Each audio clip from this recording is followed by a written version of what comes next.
Hello family, welcome back to my new blog. কেমন আছেন আপনারা সকলেই? আশা করি ঠাকুরের আশীর্বাদে সকলেই খুব ভালো আছেন। আজকে বাড়িতে আসার পর প্রথম সকাল, তো সকালবেলা আমি রান্না বান্না করতে শুরু করেছি।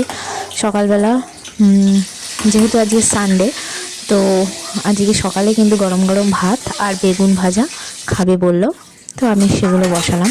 আর যেহেতু অনেক জামা কাপড় আছে, সেই জন্য আমি মানে রান্নার ফাঁকে জামা কাপড়গুলো ওয়াশিং মেশিনে দিয়ে দিলাম। আর শীতকালের বেলা এত জামা কাপড়, এগুলো তো শুকাতে হবে, তো সেই জন্য আমি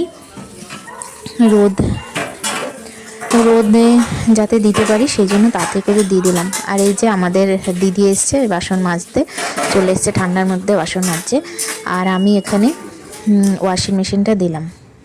আর এই যে জামা কাপড়, আগে যে জামা কাপড় হয়ে গেছিলো, দুইবার ওয়াশিং মেশিন চালাতে হয়েছে, তো আগেরগুলো আমি মেলে দিয়েছি। এই যে এখনও আর একটা ওয়াশিং মেশিনে চলছে। মানে জামা কাপড় তো বাইরে ঘুরতে গেলে আর জামা কাপড়ের শেষ নেই। এখানে এসছে ময়লার গাড়ি, আর ছেলে দাঁড়িয়ে দাঁড়িয়ে দেখছে।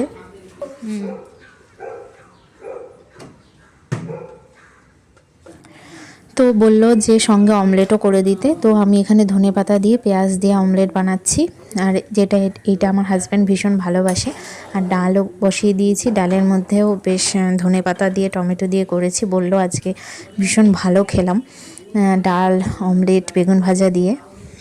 তো যাই হোক, এই হলো আমাদের খাওয়া দাওয়া। ছেলেরটা রেডি করছি। ছেলে তো আপেল দিয়ে খাবে, ও এমনি বেগুন ভাজা দিয়ে খেতেও ভালোবাসে। ও একটু বেগুন ভাজা দিয়ে খেয়েছে, কিন্তু ওকে আপেল সিদ্ধটা দিই, আর সেই জন্য আপেলটা সিদ্ধ বসালাম।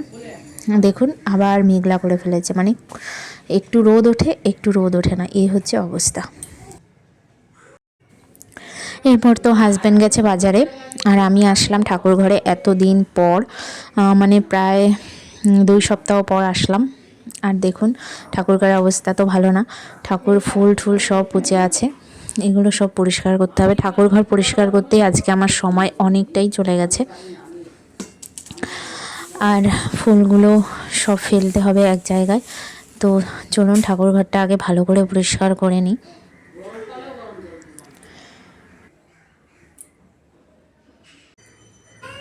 তো এই যে দেখুন অনেক নোংরা জড়ো হয়েছে, সব আমি বের করলাম এক ঝুড়ি।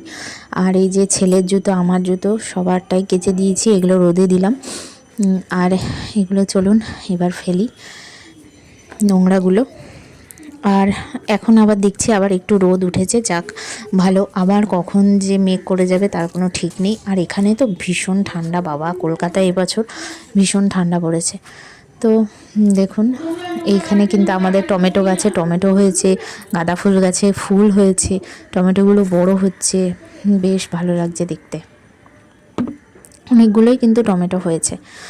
তো এরপর হাজব্যান্ড বাজার নিয়ে আসলো, আজকে চিকেন নিয়ে এসছে, আর আমি বসিয়ে দিয়েছি রান্না। ঠাকুরঘর পরিষ্কার করে এসে রান্না শুরু করে দিলাম। এই যে, আর চিকেনটা আমি প্রথমে ম্যারিনেটই করে নিয়েছিলাম, নিয়ে এখন আমি বসিয়ে দিলাম। আলু ভাজা হয়ে গেছে, আর এদিকে ভাতটাও বসিয়ে দিয়েছি, কারণ গরম গরম ভাত, গরম গরম মাংস ছাড়া শীতকালে একদম ভালো লাগবে না খেতে। তো এই যে বসালাম।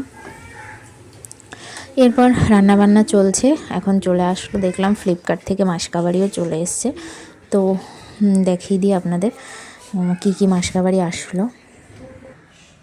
তো অনলাইনে অর্ডার করা একটা সুবিধা, একবারে সব কিছু চলে আসে, আর বয়ে বয়ে আনা নেওয়া এগুলো খুবই ঝামেলার। তো চলে এসছে সব কিছু, এটাই ভালো।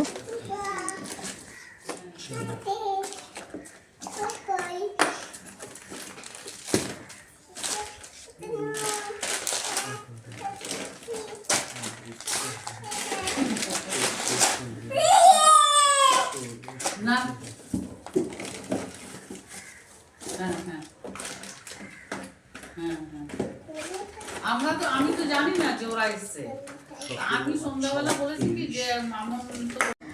এরপর দেখুন ও তো সেই বাজারে গেছিলো, আসার সময় কিন্তু নিয়ে এসেছিলো বেগুনের চারা, তো আবার লঙ্কার চারা, এই সব কিছু আবার কিনে নিয়ে এসছে। এখন এইগুলো বসে বসে লাগাচ্ছে, আর সঙ্গে ছেলে তো আছেই, ব্যাস।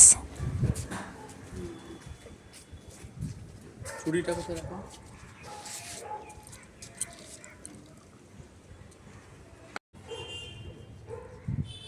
জুতলে হচ্ছে বাবা ঝুঁকিস না কিন্তু।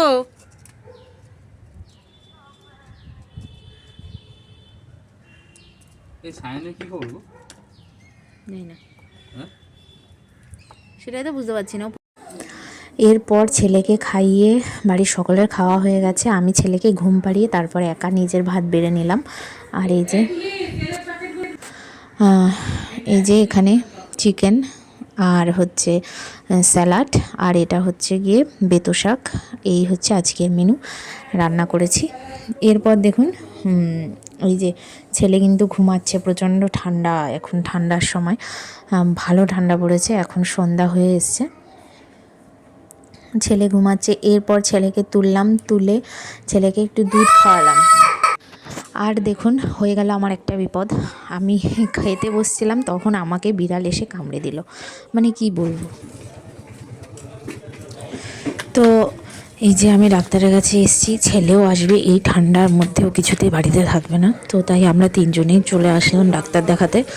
ডাক্তার দেখালাম, ডাক্তার বললো ভ্যাকসিন দিতে হবেই, যেহেতু রক্ত বেরিয়ে গেছে, আর 3টে ভ্যাকসিন দিতে হবে আমাকে। তো আমি কিনেই দেবো, কোনো হসপিটাল থেকে কিছু দিচ্ছি না। আর এই যে ইনি এসছে আমাকে ইঞ্জেকশন দেবে বলে রেডি করছে সব। আজকে প্রথম দিন 2টো ইঞ্জেকশন দিতে হবে, কারণ টিটেনাসও নিতে হবে, আবার ভ্যাকসিন। তারপরে যেরকম ডেট দেবে সেই অনুযায়ী আমাকে আরও ভ্যাকসিনগুলো দিয়ে নিতে হবে। এরপর ভ্যাকসিন দিলাম, দিয়ে এখন একটু খাওয়া দাওয়া করছি, চিড়ে ভাজা খাচ্ছি, সবাই মিলে চাটা খাচ্ছে। যে তুমি কি খাওয়াবা আমাকে বুঝে পাচ্ছ না?